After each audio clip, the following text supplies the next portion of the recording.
الحمد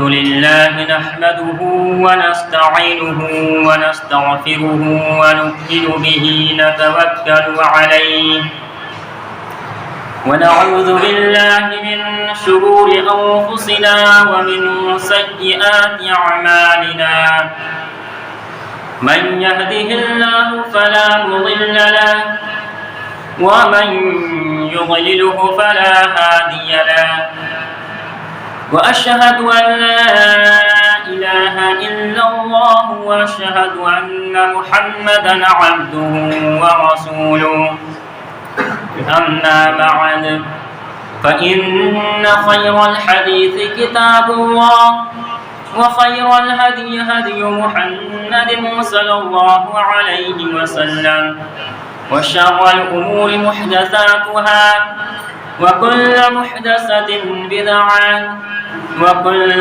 بدعة ضلالة وكل ضلالة في النار. أعوذ بالله من الشيطان الرجيم. بسم الله الرحمن الرحيم. يا أيها الذين آمنوا كتب عليكم الصيام كما كتب على الذين من قبلكم لعلكم تتقون. سبحان ربك رب العزة عما يصفون وسلام على المرسلين والحمد لله رب العالمين. إن الله وملائكته يصلون على النبي يا أيها الذين آمنوا صلوا عليه وسلموا تسليما.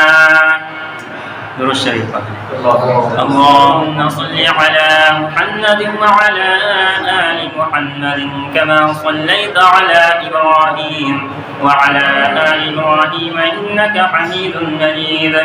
اللهم بارك على محمد وعلى آل محمد كما باركت على إبراهيم وعلى آل إبراهيم إنك حميد مجيد.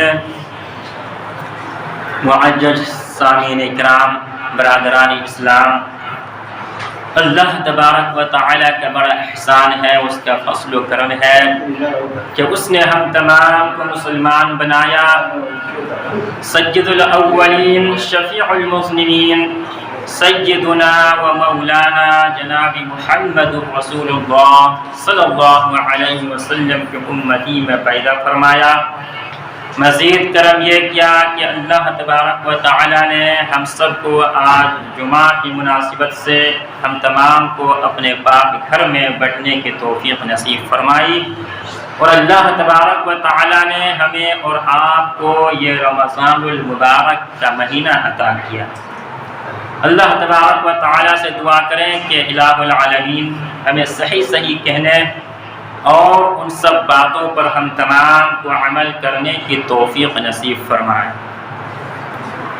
محترم حضرات، اللہ تبارک و تعالی نے یہ رمضان المبارک کا مہینہ ہم سب کو عطا کیا اور امت مسلمہ پر اس کا روزہ فرض کیا ہے. اللہ تبارک و تعالی نے اس مبارک مہینے کے روزے کو فرض کیا. اس کا کیا مقصد ہو سکتا ہے؟ جب بھی اس دنیا کے اندر ہم کوئی کام کرتے ہیں یا کوئی چیز بھی کرتے ہیں تو ہمارا کوئی نہ کوئی مقصد ہوتا ہے. تو اللہ تبارک و تعالیٰ نے ہمیں بھی روزہ رکھنے کا حکم دیا، صبح سے شام تک بھوک اور پیاس کی شدت کو برداشت کرنے کے لیے کہا.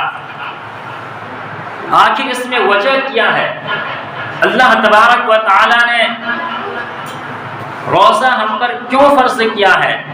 فرض کرنے کا مقصد کیا ہے اللہ تبارک و تعالیٰ کا؟ تو اس کا مقصد بھی اسی آیت کریمہ میں اللہ تبارک و تعالیٰ نے بتلا دیا ہے، جو میں نے خطبہ میں سورہ بقرہ کی ایک آیت تلاوت کی، یا ایھا الذین آمنوا کتب علیکم الصیام کما کتب علی الذین من قبلکم لعلکم تتقون، کہ ایمان والو تم پر روزہ فرض کیا گیا جیسے کہ اس سے پہلے لوگوں پر روزہ فرض کیا گیا تھا۔ اس کا مقصد کیا ہے؟ روزہ کیوں فرض کیا؟ روزہ رکھنے کا حکم اللہ تبارک و تعالیٰ نے کیوں دیا ہے؟ تو اللہ تبارک و تعالیٰ خود فرماتے ہیں لعلکم تتقون، تاکہ تم متقی اور پرہیزگار بن جاؤ۔ روزے کا مقصد یہ ہے کہ روزہ رکھنے سے اور روزہ رکھنے کے بعد انسان متقی اور پرہیزگار بن جائے، اس لیے اللہ تبارک و تعالیٰ نے روزہ رکھنے کا حکم دیا ہے لعلکم تتقون، تاکہ تم متقی اور پرہیزگار بن جاؤ۔ اور اللہ کے نبی علیہ السلام سے سوال کیا گیا کہ اللہ کے نبی سب سے زیادہ جنت میں لوگ کس عمل کی وجہ سے جائیں گے، کس چیز کی وجہ سے جائیں گے؟ تو اللہ کے نبی علیہ السلام نے فرمایا تقوی، جس کے اندر جتنا تقوی ہوگا سب سے زیادہ لوگ تقوی کی وجہ سے، متقی اور پرہیزگاری کی وجہ سے سب سے لوگ زیادہ جنت میں جائیں گے۔ اور اللہ تبارک و تعالی بھی انسان کے تقوی کو دیکھتا ہے، اس کے پرہیزگاری کو دیکھتا ہے۔ اللہ تبارک و تعالی کسی کو شکل و صورت نہیں دیکھتا، کسی کے گورے یا کالے ہونے سے اللہ کو کوئی مطلب نہیں، کوئی امیر ہو یا غریب ہو وہ اللہ تبارک و تعالی نہیں دیکھتا، بلکہ اللہ تبارک و تعالی بھی یہی دیکھتا ہے کہ بندہ کتنا متقی ہے، کتنا پرہیزگار ہے، اللہ سے ڈرنے والا کتنا ہے۔ لعلکم تتقون، روزے کا مقصد بھی یہی ہے کہ متقی اور پرہیزگار بن جاؤ۔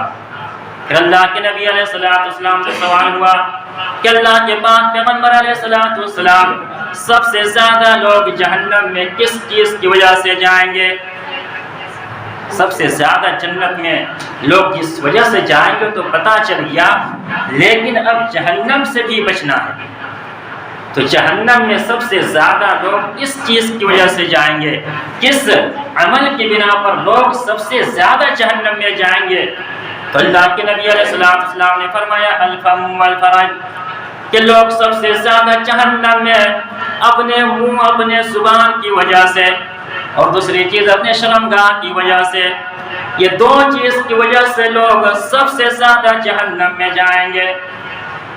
اور ایک حدیث میں اللہ کے نبی علیہ السلام فرماتے ہیں کہ لوگوں کہ تم مجھے دو چیز کا ضمانت دے دو، میں تمہیں جنت کا ضمانت دے دیتا ہوں۔ پہلی چیز اپنی زبان اور دوسری چیز اپنی شرمگاہ کی تو ہمیں ضمانت دے دو کہ تم اس کی حفاظت کرو گے، تو اپنی زبان کی حفاظت کرو گے، تو اپنی شرمگاہ کی حفاظت کرو گے، تم اس کی ضمانت ہمیں دے دو، میں تجھے جنت کی ضمانت دیتا ہوں۔ تو جنت میں سب سے زیادہ لے جانے والی چیز، سب سے زیادہ لوگ جنت میں تقویٰ کی وجہ سے جائیں گے، اور جہنم میں لے جانے والی چیز سب سے زیادہ زبان اور شرمگاہ ہوگی۔ ذرا غور کریں کہ روزہ کس چیز کا نام ہے؟ روزہ تو کسی چیز کا نام ہے کہ انسان روزہ رکھ کر کے اپنی زبان کی حفاظت کر لے، اپنی شرمگاہ کی حفاظت کر لے۔ لوگ روزہ رکھ کر جھوٹ بولنا چھوڑ دے، روزہ رکھ کر غیبت کرنا چھوڑ دے، روزہ رکھ کر چغلی کرنا چھوڑ دے، روزہ رکھ کر ایسی بات زبان سے نہ نکالے جس سے لوگوں کو تکلیف پہنچے، دوسرے کو تکلیف ہو۔ زبان کی زخم بعض اوقات اتنے گہرے ہوتے ہیں جتنا گہرا زخم کسی تیر یا خنجر سے لگنے سے بھی نہیں ہوتا ہے۔ تیر یا خنجر سے اگر کوئی زخم لگے تو وہ ممکن ہے کہ وہ بھر جائے گا، وہ ٹھیک ہو جائے گا، لیکن زبان سے اگر کسی کو آپ نے زخم دی ہے تو پوری زندگی وہ اس کو بھول نہیں سکتا ہے۔ پوری زندگی انسان اگر کسی کو اپنی زبان سے تکلیف پہنچایا ہو تو اس کی زخم اس کی پوری زندگی تک گہری رہتی ہے۔ اس لیے زبان کو حفاظت کرنے کو حکم دیا۔ اور اللہ کے نبی علیہ السلام فرماتے ہیں کہ حشر کے میدان میں قیامت کے دن ایک شخص آئے گا جس کے پاس بہت سارے نیکیاں ہوں گی، نیکیوں کا ذخیرہ ہوگا، ایک طرح کے نیکیوں کے پہاڑ ہوگی۔ لوگ دیکھیں گے اس کے نیکیوں کو اور عرش کر اٹھیں گے کہ کیا ہی نیک انسان ہے، اس کے پاس تو نیکیوں کا ذخیرہ ہے، یہ تو جنت ہی جنت میں جائے گا۔ اللہ کے نبی علیہ السلام فرماتے ہیں کہ ابھی لوگ اسی طرح سے ابھی لوگ اس طرح سے گفتگو کر رہے ہوں گے، لیکن ابھی اس کی حالت یہ ہوگا وہ نیکیوں کا ذخیرہ لے کر کے کھڑا ہوگا کہ اللہ تبارک و تعالیٰ کے دربار میں ایک شخص حاضر ہو جائے گا کہ اللہ انہوں نے تو ہمیں اپنے زبان سے تکلیف پہنچایا تھا، آج ہمارا فیصلہ کر دیجئے، آج ہمارا حق واپس کر دیجئے۔ کوئی آئے گا کہ اللہ انہوں نے مجھ پر جھوٹی تہمت لگائی تھی، کوئی آئے گا کہ اللہ اس نے دنیا میں مجھے گالی دیا تھا، کوئی آئے گا اللہ انہوں نے اپنی زبان سے مجھے تکلیف پہنچائی تھی۔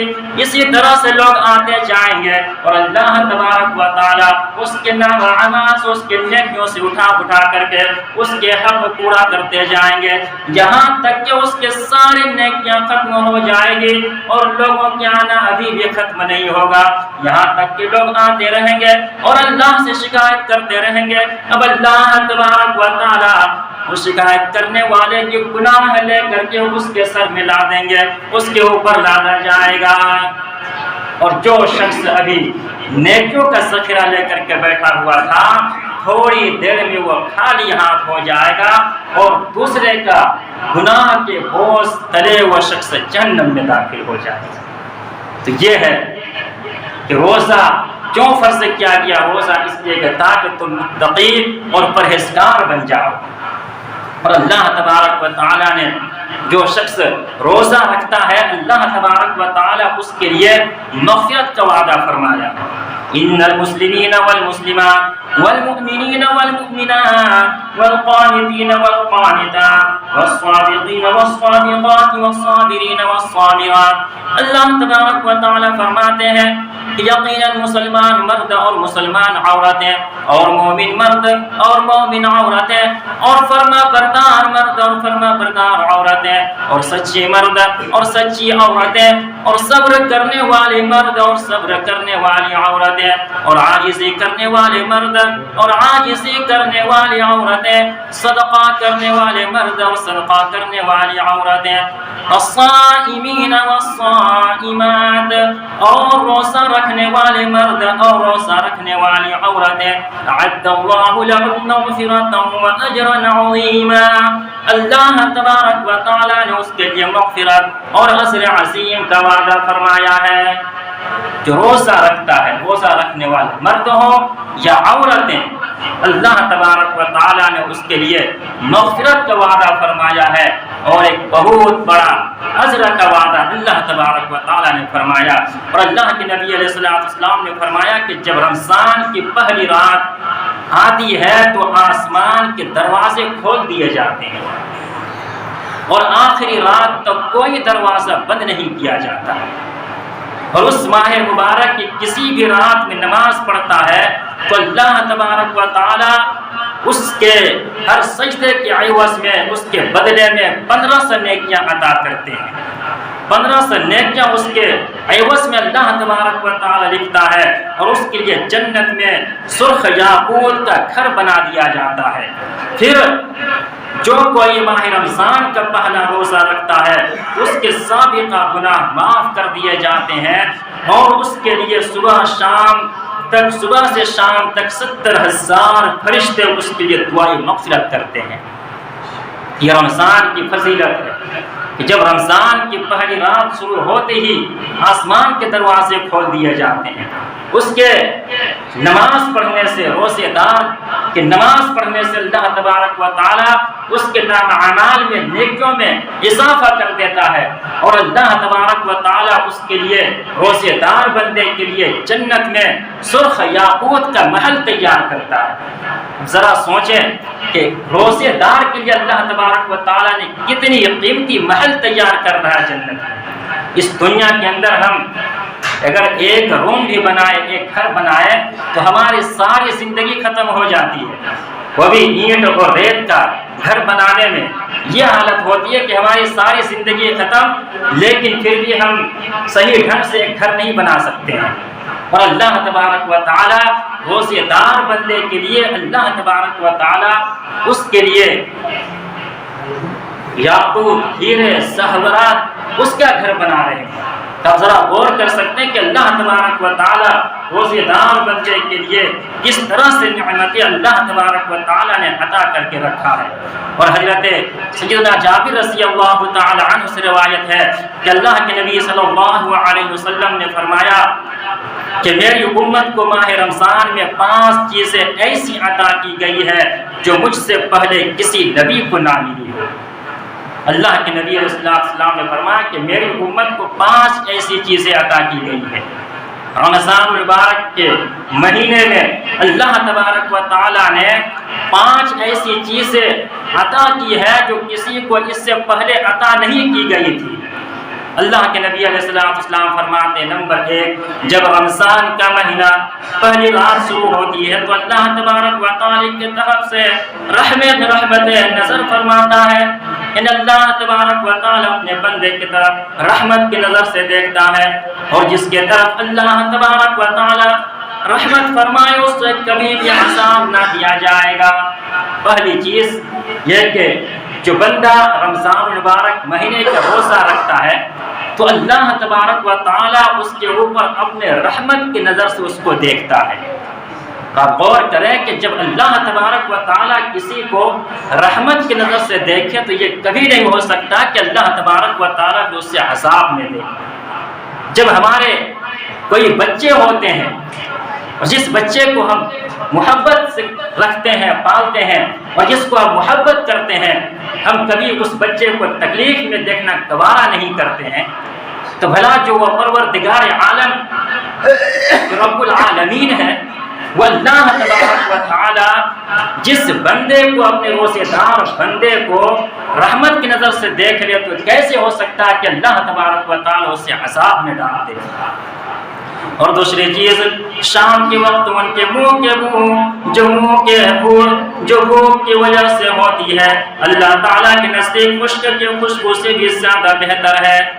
جب بندہ روزہ رکھتا ہے اور شام کے وقت میں یعنی پیٹ کی بھوک کی وجہ سے جو گرمی ہوتی ہے، بھوک ہوتی ہے، اور اس کی وجہ سے ہمارے منہ سے ایک بدبو نکلتی ہے، وہ اللہ تبارک و تعالیٰ کو اس کو مشک کی خوشبو سے بھی زیادہ اللہ تبارک و تعالیٰ کو پسند ہے۔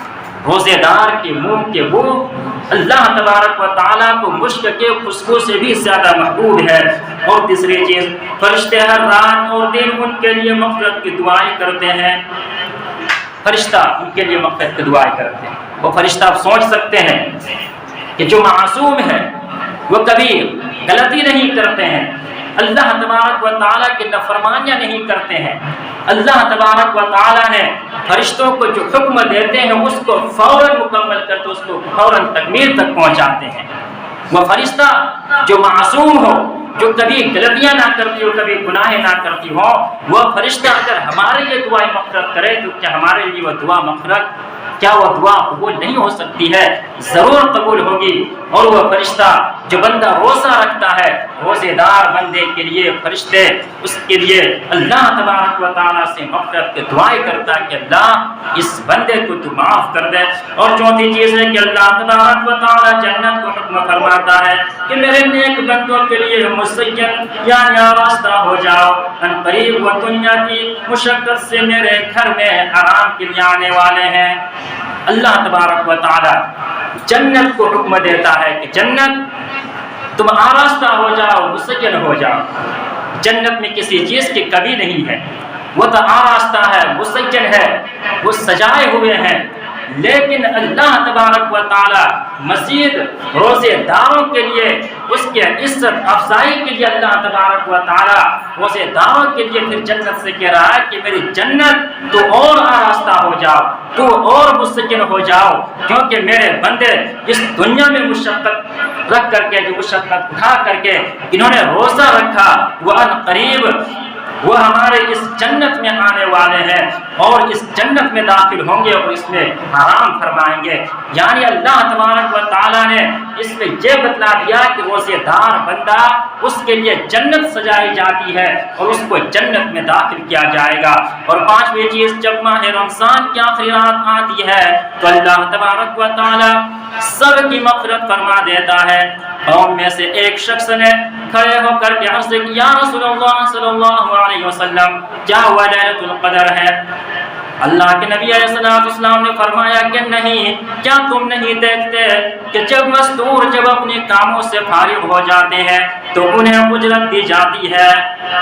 پانچویں چیز یہ کہ جب بندہ پہلی رمضان سے لے کر کے آخری رمضان تک روزہ رکھتا اور بغیر مجبوری کے کسی شرعی اجرت کے بنا وہ روزہ ترک نہیں کرتا، تو پھر جب آخری رات پہنچتی ہے تو اللہ تبارک و تعالیٰ اپنے تمام روزے دار بندوں کو مغفرت و بخشش عطا کر دیتا ہے۔ اب ایک صحابی رضی اللہ تعالی عنہ کھڑے ہو جاتے ہیں اور کہتے ہیں کہ اللہ کے نبی علیہ السلام، کیا یہ شب قدر کی بات ہو رہی ہے؟ تو اللہ کے نبی علیہ السلام نے کہا کہ نہیں، یہ شب قدر کی بات نہیں، شب قدر کی فضیلت تو اپنی جگہ پر ہے، اس کی فضیلت جو ہے وہ تو اپنی جگہ پر ہے، لیکن کیا تو نہیں دیکھتا کہ جب کسی مزدور کی وہ اپنے کام مکمل کر لے تو اس کے مزدوری دی جاتی ہے۔ یعنی اللہ تبارک و تعالیٰ نے اپنے بندے کو روزہ رکھنے کا حکم دیا کہ میرے بندے تو روزہ رکھو، تو بندے نے روزہ رکھنا شروع کر دیا۔ صبح سے لے کر کے شام تک بھوک کو، پیاس کو، گرمی کو برداشت کیا۔ اللہ تبارک و تعالیٰ کے حکم سے انہوں نے کھانا پینا ترک کر دیا۔ کھانا سامنے رکھا ہوا ہے لیکن وہ کھا نہیں رہا ہے، پانی بھی ٹھنڈے ہے، پی سکتا ہے، لیکن وہ اللہ کا حکم ابھی نہیں ہوا ہے اس لیے وہ پی نہیں رہا ہے۔ یعنی اللہ کے حکم کو انہوں نے مکمل کیا تو اللہ تبارک و تعالیٰ نے اس کی مزدوری کے طور پر یہ کیا کہ اللہ اس کے آخری رمضان میں تمام کے تمام روزے دار کو بخشش کا پروانہ عطا کر دے گا۔ یعنی اللہ تبارک و تعالیٰ سب کو مغفرت عطا کر دے گا۔ اللہ تبارک و تعالیٰ ہم سب کو پورے مہینے کی، رمضان المبارک مہینے کی پورا روزہ رکھنے کی توفیق نصیب فرمائے۔